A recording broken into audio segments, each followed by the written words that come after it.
द्वार खोल करके देखा तो छेनी हथौड़ा नीचे रखे हैं। वो जो कारीगर थे वो वहां थे ही नहीं। और सामने जैसे देखा जन्म वेदी है वो, जहां ठाकुर जी 7 दिन विराजमान होते हैं रथ पे जाकर के, उसको जन्म वेदी कहते हैं।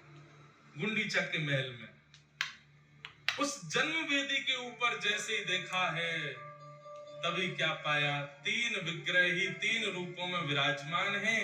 जहां पर बिल्कुल दाहिनी ओर में श्वेत वर्ण के श्री बलभद्र जी महाराज दोनों भुजा लेकर के, मध्य में सुभद्रा जी और वाम अंग में साक्षात नील माधव भगवान ही श्री जगन्नाथ जी के रूप में खड़े हुए।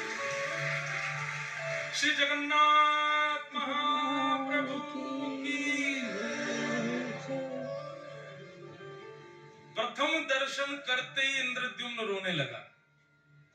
हाय नाथ, ये कैसा स्वरूप,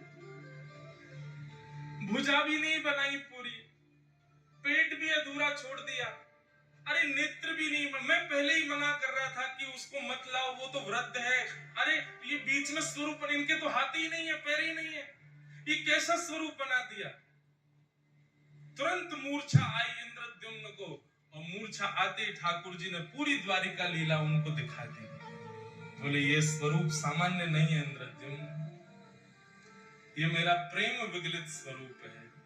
पूरे विश्व में मेरे अनेक अनेक रूप होंगे, पर ऐसा रूप एकमात्र पूरे भारत में, पूरे ब्रह्मांड में, पूरे त्रिलोक में यदि कहीं होगा तो केवल और केवल तुम्हारे पास नीलाचल पर्वत पर होगा, और कहीं नहीं।